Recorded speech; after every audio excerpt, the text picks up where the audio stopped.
losing its identity. It's just becoming another ally of Cardenas. Okay?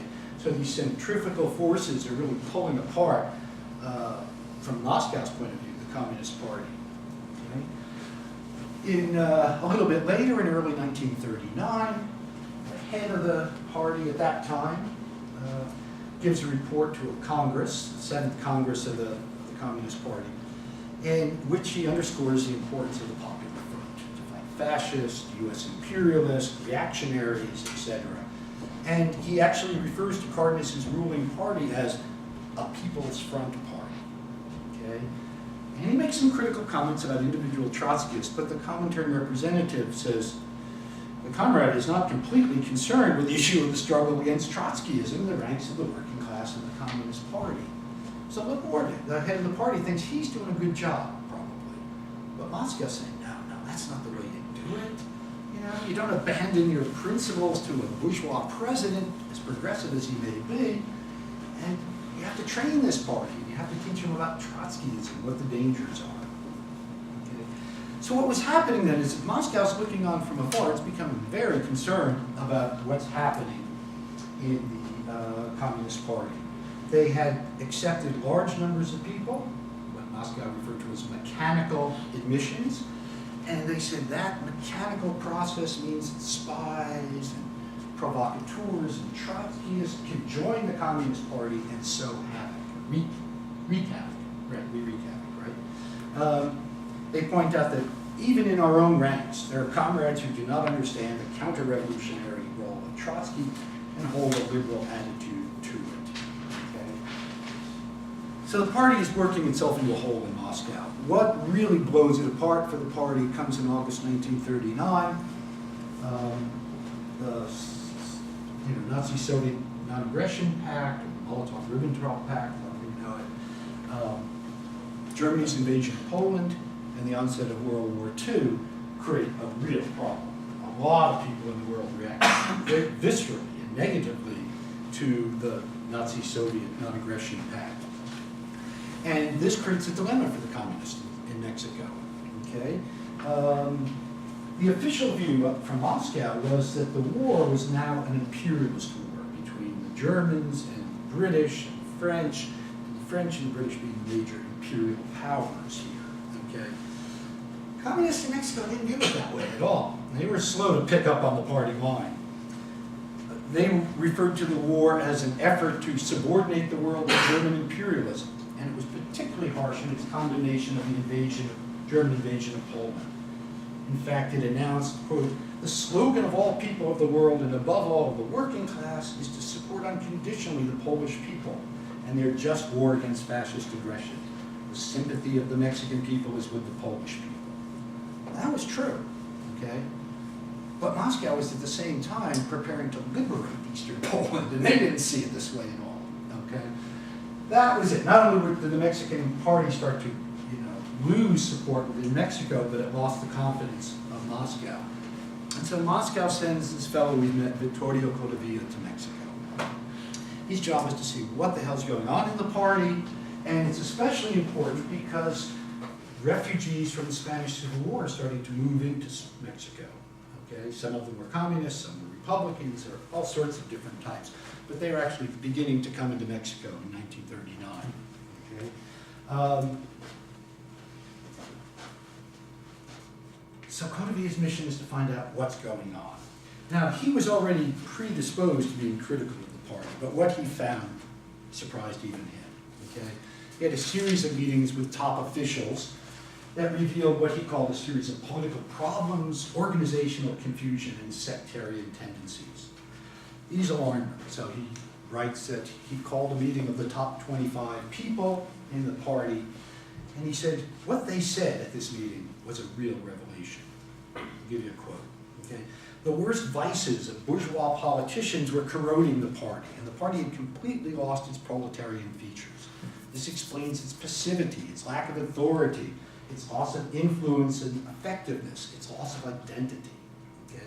All sorts of strange currents have developed within the party. Trotskyist groups, Masons, Cardenist agents, sectarian tendencies, and opportunist tendencies paralyzed the party's activity. wasn't the worst part, okay? What really shocked Colavia was the corruption that he saw in the party, okay? He refers to corruption among hundreds of party organizations. And the term he uses is chambismo, which is, it conveys, how would you call it, corruption by, through an old boy network. Would that be a good way to put it? You know, kind of that is favors, political favors that are done. You're not necessarily taking 10% off the top, but you're all paying each other off along the way, okay? And a common form of this was that state officials would give out jobs, okay, state jobs, to party member, and then the party member would either keep the salary for himself and do no work, or he'd give the job to his cronies to build political support, okay, kind of patronage, if you will.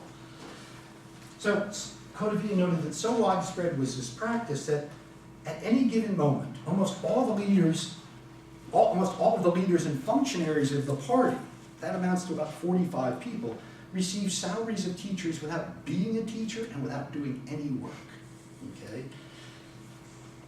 This corruption had grown out, of course, of these political alliances, especially with the Ministry of Education, which was a communist stronghold, if you want to call it that, in the 1930s.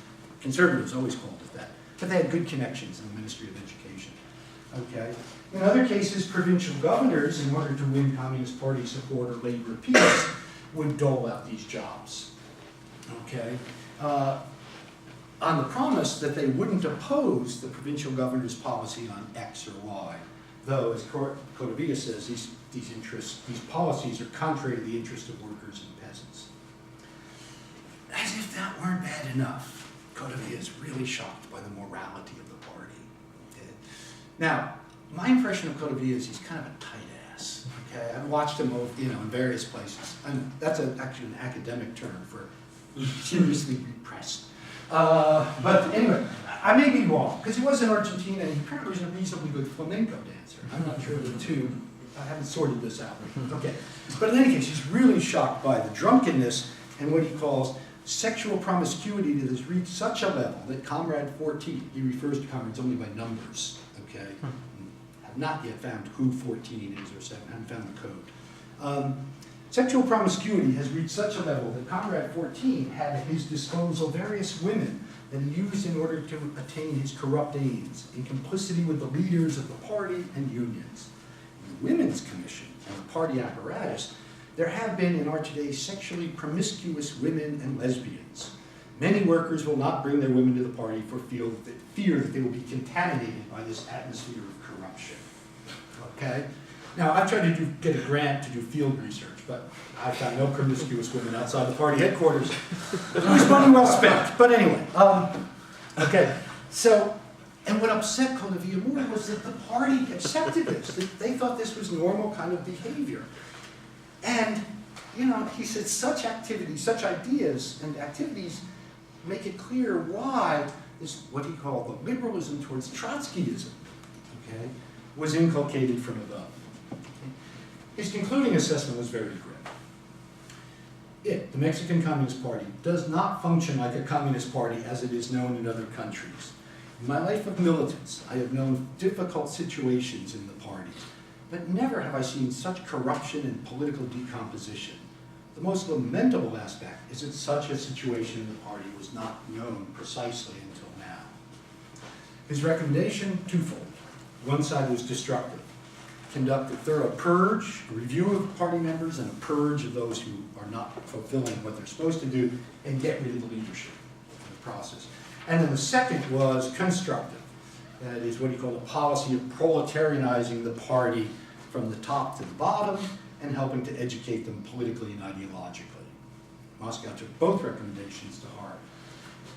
And so the party was told to call an extraordinary Congress in March 1940. And at that Congress, an entirely new leadership was elected, and that leadership had been working between Colavia and Moscow. And we won't go quite down that road yet. Okay, so let me ask the question I ask of my students when I read their papers. So that was a nice story, okay, but what's your point, okay? So what is the question I always ask. Oh, yeah, it's really nicely written, but so what? What's going on here?